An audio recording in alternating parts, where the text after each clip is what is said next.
Shifting Gears, available Wednesday, 8 p.m. Eastern on ABC. Our radio audience just rejoined us here live on the Roku channel. Seann William Scott in that program, along with Tim Allen. And you just mentioned about doing stuff in front of a live studio audience like you do on the show and what it's like to be a stand-up comic. Yeah. I did stand-up comedy in college on the campus of the University of Michigan. And the reason why I bring this up is one night we had well, every month we would do our comedy, and then we would welcome in a real professional comic.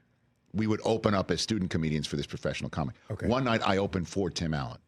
No way, really? Yes, on the campus of the University of Michigan in Michigan. Awesome. And as you know from Tim Allen, he is Mr. State of Michigan. So Right. he was as big a star as he was growing and rising. No way. Yes. Is this pre... He was doing his stand-up specials and everything like that, and we would see him like on the Tonight Show and whatever. And he came in. It was a big night for us that we were opening for Tim Allen, and he told me, because I worked Blue. He told me he said you should take all the curse words out of your bit, and I'm like, why? He goes, because you can't get on late night TV if you're going to be cursing a lot. Then I turned on like HBO and I saw his act, and it was like F-bomb this, F-bomb that. I'm like, what the hell was that? You know? What? Did he see your bit and was he like, oh, he's funnier than me? I gotta what? That's the way I took it. That's the way I took it. That he was jealous of me as a college student being funny. No. So you just said like you got to take out the curse words. I understood what he was saying. But then I turned on, I'm like, let me see what his act is. Oh my God, he was working Blue like anything else. Yeah. But it was a big night for us to meet him and open up for him. How was your show? My show, well, here's why he probably told me to take the curse words out, because my big finale, my big bit finisher, my act finisher, Sean, was doing the Penthouse Forum letters, reading from a Penthouse magazine in the voice of Howard Cosell. Can you do it now? Come on, Well, come on. You can do it. The Google works. You can Come on. do it. It always started like, what it started with, I never thought this could happen to me. Like that's the, and that's pretty much all I can say right here. I get it. In mixed company and That's on the very Infinity funny. Sports Network. We're on 120 terrestrial radio stations. Everybody across the country was having their hand on the mute button, like, wait a minute, is he really going to do that bit? But yeah, man, That's awesome. Yeah. How long did you do that for? Oh gosh, I feel like we should switch chairs right now. No, I just want to learn more about you. I did it all throughout college. Okay. And then one weekend, I did go out on the road, and I tried it for actual money. I think I got paid $50 and a hamburger for real in Livonia, Michigan, in a Laugh Shack at and there were like 5 people in there. And instead of the student union where I was doing my stuff, I would pack the house. There'd be hundreds of people in there. It was like a great audience. Yeah. I wasn't cut out for it, man. That was it? Like that was like, Done. Stand-up sucks. Done. And then I tried it again years later when I was already on SportsCenter, and I realized I'm now a corporate stooge. I really couldn't do the act anymore, and I had to stop. It wasn't very good. I wasn't very good at the end. But it does make. I do love the reaction from a live audience. I love that. And you must be experiencing that right now doing this show. Yeah, you know what I mean? No, it's true. I mean, it's like, and also to do it with Tim. He's such a legend. No doubt. You see him like before the show, and he's just he's getting, already, and then he does different things and what we've rehearsed. So it's a trip to be doing this type of show, but doing it with him, and it's awesome. It's been a lot of fun. The king of home improvement. Yeah. Back on ABC doing another hit show, and it's amazing. It's really fun. That's pretty cool, dude. Yeah, thank you. And did you ever think you'd be doing a sitcom, like in front of a live studio audience? No, right? like I never. It's funny because I was actually working on Righteous Gemstones and having an incredible time. But I was away from my daughter, and she's 4.5, and I was away for like a month. I was like, I don't ever want to. Although it was like this incredible opportunity, I was like, I don't want to be away from her like this ever again. And this opportunity came around, the Tim Allen show, and I was like, sitcom? I'm like, I don't know. Like creatively, I was like, I don't know if I can do what I think I'd like to do in that format. Mm-hmm. And then a couple of the actors that I was working with on Gemstones was like, if you want to be a dad, if you want to like have time with your kid, sitcoms are the best schedule. So that initially was the motivation for me. And then just turned out that it's like the most fun. And it is a totally different challenge because it's like, typically in other comedies, you can kind of drive the comedy or the timing and everything. And here you really have to play off of the audience and you have to, it's different. You got to hit a mark and stuff like that, yeah, too, you got to right? hit the mark, Yeah, but right. like, I think it's just like, you have to feel out the audience's reaction. Yes. And so it's fun at this stage of my career to do something where I feel challenged and yeah. It's on ABC Wednesday nights, and you can watch Shifting Gears also on Hulu, which is a way that you can watch it here on the Roku portal. All right, Righteous Gemstones. Give me your favorite one, man. Give me your favorite moment being on that Favorite set. moment? Yeah. Oh my gosh. Because you're ad-libbing a lot, right? You're just throwing stuff out there, or no, not really on Righteous Gemstones? Yeah, they do, but the scripts are so good. Right. I mean, for me, I was just like hanging with a bunch of comedy killers every day, just in awe. I mean, it was also just the opportunity. That's my favorite show. So when this opportunity came around, I was like, Right. what? Like Right. Righteous Gemstones? You're Right. kidding me. But I mean, pretty much every day was my favorite moment. I mean, one thought comes around like where I think like I was doing a scene with Walton and with John. Mm-hmm. And Walt was here and John was Goodman. here and it was Goodman. Yeah. Walton Goggins. Yeah. Yeah. And then Yes. like, I remember being looking over here and looking at John, I'm like, come on. It was pretty cool. That you're in the middle of a scene Yeah. with these I wish I guys. could tell you what the scene is, but I don't want to ruin it. But it was legit. Very cool moment. All right. Yeah. John Goodman, that's pretty cool, dude. It For was sure. very cool. Right? Yeah. And he's as normal off the set too, right? It's just so nice. Yeah, it's just like all of them. Just like, because they kind of have the right to be a-holes if they want, right? Like when you're that talented, you think, oh. And then you meet them and everybody's just like so nice and Right. humble. Yeah, it was awesome. I love it. Okay. Let's just go down a little bit of, if you don't mind, a little memory lane. So Jennifer Coolidge, when you were on the set with her, your mom, Stifler's mom. I miss my mom. You miss Stifler's mom, huh? Now you see what's become of her. Like she's on commercials every 2 seconds now. As she should be. Right? She's a legend. She is a legend. Yeah. So what was it? You got a good story from that set when you were playing Stifler's mom. But dude, if you think about it, like we never have any scenes together. That's right. Right? She's always with Finch. Okay. Right? I mean, I'm Right. trying to think like, So you're playing Stifler and she's your mom, but you're not in the same scene with no, her. I don't. Okay. I don't think we were ever in the same scene. But I do remember. Yes. In the first American Pie, before we started filming, I just remember talking to her because it was like my first thing ever, and I was just like, freaking out but super excited, and she was just so kind and so just like, you're gonna do great, and you just go and have fun and I don't remember exactly what she said, but I remember thinking like, wow, that was really nice for her. She to take the calmed you time. down. Yeah. Well, Like in a way. Some, I mean, look what I did in the movie, but like, I was kind of an insane person. But like, I think but yeah, she's amazing. But yeah, we never had any scenes. you never had any scenes There's together. one scene where I walk in and I'm watching Finch and my mom Have at it. have at it, and I faint, but they're not really in the room. But that's it. Damn it, man. But no, she's crushing it. I know. Yeah. And Eugene.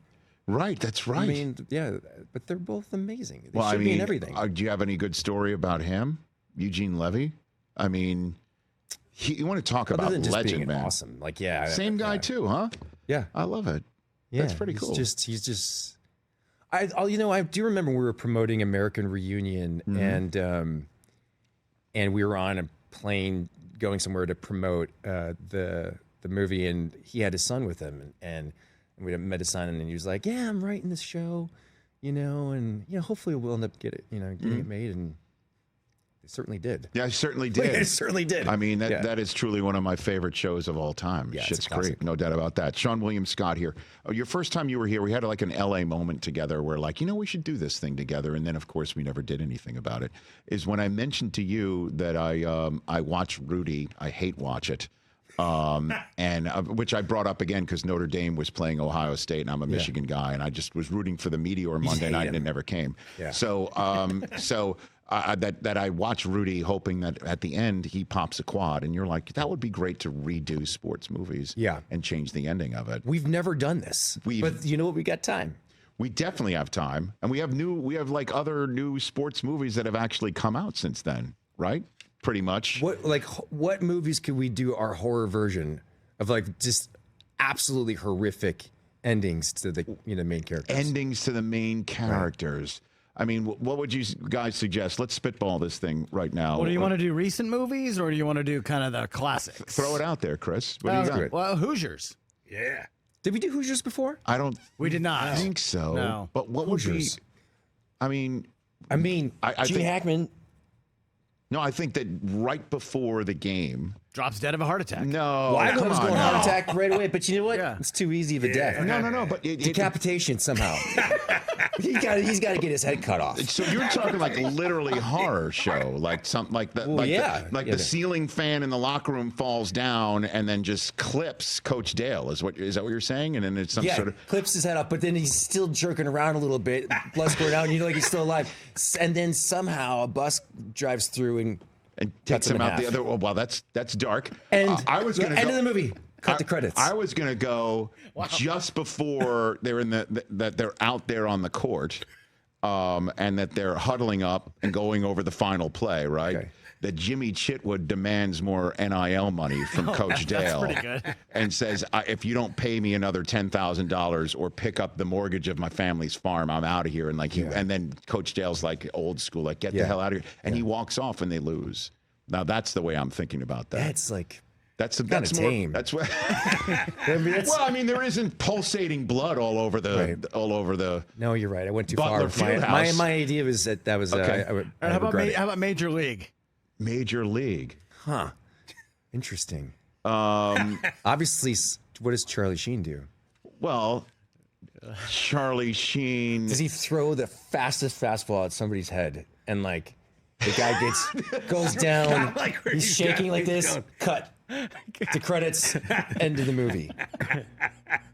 You don't even know who wins. Yeah, they the just World cancel Series. the game. They cancel the game. That's what happens. The game. He goes up and in because he's the wild thing. Right. Yeah. Brains somebody. Yeah. And the game's over. Just a bit inside. There you go. Guess what? I'd watch that movie. You'd watch that. Yeah. Major League Bummer. So what we would call it? How about this one? You said, Rich, you watched The Sandlot with your kids, right? Oh, no. What about the dog eats the kids? Oh, my God. Like Cujo. I'm trying to go dark, like Sean said. But wait, he just eats all the kids? The dog gets off the chain. Right. It really is. It's not just some It slobbering. really is the beast. He wants more than just the baseballs. Right. Yes. Right. You know what? Or, Ka-ching. Hit. wait a minute. Let's Disneyfy it, if we can. Let's have James Earl Jones actually turn into Darth Vader. Oh. Right. Oh, yeah. Oh. And it's not the dog you need to be afraid of. It's the older gentleman on the other side of left field. His bat turns into a lightsaber. And then he starts taking everyone out. How do we bring Darth Vader into Sandlot? Because James Earl Jones is the guy who's the neighbor. Is the neighbor. No, so James Earl Jones turns into Darth Vader, and he just slicing the kids up. Right. Oh, man, I would watch that. As you know, The Sandlot is about a story between a son and his stepfather. Right. And so, I am your father. Yes. Forget Dennis Leary. Survived. Right. And James Earl Jones goes... That's he it. Puts in his pocket. He's like, that's end of the movie. Yeah. Cut to credits. And has Cracker Jacks because it's the baseball movie. Oh my God, I'd love this movie. If you're going to Disneyfy it, that means the parents have to die. Yeah, that's true. That's true. So he takes out the whole neighborhood. Yeah, Dennis Leary. See you later. That's the only way. But Dennis Leary could live. Just because why not? Because he's Dennis Leary? Yeah, I love him. Because the sequel's a comedy now. Right, how about Remember the Titans? Oh, man. Wow. How about this? Everyone forgets the Titans. No one remembers them. Is that bad? The Forgetful Titans? The Forgetful Titans? Everybody just suddenly has memory loss, and we're like, we can't remember what were we? The whole movie is like, what were we talking about again? Like, you know what I mean? Field of Dreams. Come on. Oh. You gotta go Did we on. do that one? Did we do Did you Field do of Field of Dreams Dreams? too? We might This have is done 7 years ago. That's Yeah. how we're recycling bits right now, geez, Sean. Field of Dreams. You know? What about the Karate Kid? No. Oh, the Karate Kid. Oh, yeah. You know what? Who's the main bad? Is it Johnny? Yeah. Johnny Lawrence. Breaks his neck. Boom. See you later, Oh, my God bless gosh. you. And everybody's like, oh my God. Oh my God. And Mr. Miyagi can't he's save like, him. He's like this. He's like, and then he dies because he's just like in shock. He's like, everything I taught him was wax on, wax off. It was all for nothing. And he was about to save him with the whole clap. And then he's thing. like, I had you right here. And he he's goes like, down. and the only person that survives is Johnny. No, the only person who survives got to be Elizabeth Shue, just because. And Elizabeth Because, I Shue. mean, yeah. Oh no, Elizabeth Shue jumps in. She's like, no. And then she goes up behind Johnny. Takes him out. Snaps Yeah, his and he's neck. like, oh man. You know what I mean? I can do this all day, by the way. I do this all day by myself. This is why I'm so ready for this. How about this one? How about Miracle? I was going to think Miracle. Yeah. Well, the Russians win. Russians win. But like 10-0 again? Yeah. Who dies? America? I Yeah, mean, that you know what I makes mean? Oh, no. Well, Russia wins Democracy? the Cold War and they Democracy? take over the United States. Yeah, yeah. Yes, and then it turns into Red Dawn. Right? Wolverine. All right, Sean, then, since you were in Goon, how about Slapshot? Oh yeah. Do you even want to touch that though? That's, I don't know. You can't touch Slapshot, No, right? I don't wanna Just go leave there. it alone. No. He won't Nice even- try. All right. See, this is fun. We didn't even plan it. Well done. Shifting Gears airs Wednesdays. Shifting Gears. Just a bit outside. What about Days of Thunder? That Tom Days Cruise of movie. Thunder? Well, I mean, wow. high speed. Dick Trickle. Oh, how about even no. Cars. Cars. The cartoon. Yes. Pixar. Yeah. Can you? I watched it a million times. Exactly right. Who's the McQueen? Lightning McQueen.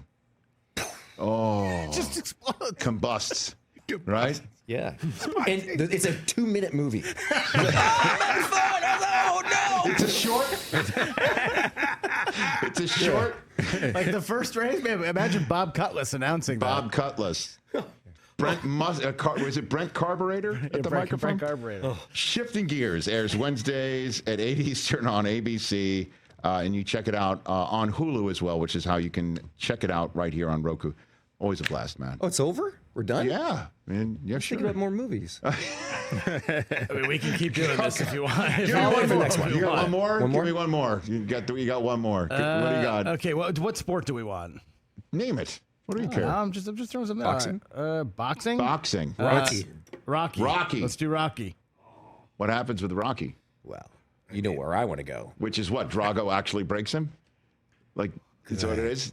Rocky 3? You know what? Mr. T? He lifts him up, remember? Yes. And over his knee. Breaks him in two. Or Like cut to Bane did black, it's over? Like Bane did to Batman. Yes, like Batman. Oh, man. See, but it's kind of like, I know where you're going, you know, with each one of It's them. the Jordan Peele version. Right. You know what I mean? Get out. It's like you don't expect it to go there. And, Dodgeball. Or oh god, the wrench actually takes him out. Like if you can dodge a wrench, you can dodge a ball, and actually the wrench does take him out. I was going with Rocky that he swallows the egg yolk and dies of food poisoning. Like salmonella. Oh, yeah. As salmonella. he's training, Yeah, he's it's- like, I don't feel so It's good. right, I got something going on here. And then he keeps training, and he's doing it. Probably he's like, oh, Yeah, out. See ya. dead. Yeah. Or while he's punching the meat, like the cow Yeah, comes back to that's life right. and eats it. Yeah, yeah. The meat that Rocky punched undoes Rocky Balboa. The Yeah. food stuff of Rocky right. undoes Yeah. the fighting machine, the wrecking machine. I'd watch that movie. Shifting gears. Wednesday, 8 Eastern on ABC. Seann William Scott, everybody, here on The Rich Eisen Show. My head hurts. Catch The Rich Eisen Show every single day on the Roku channel, 12 to 3 Eastern, for free.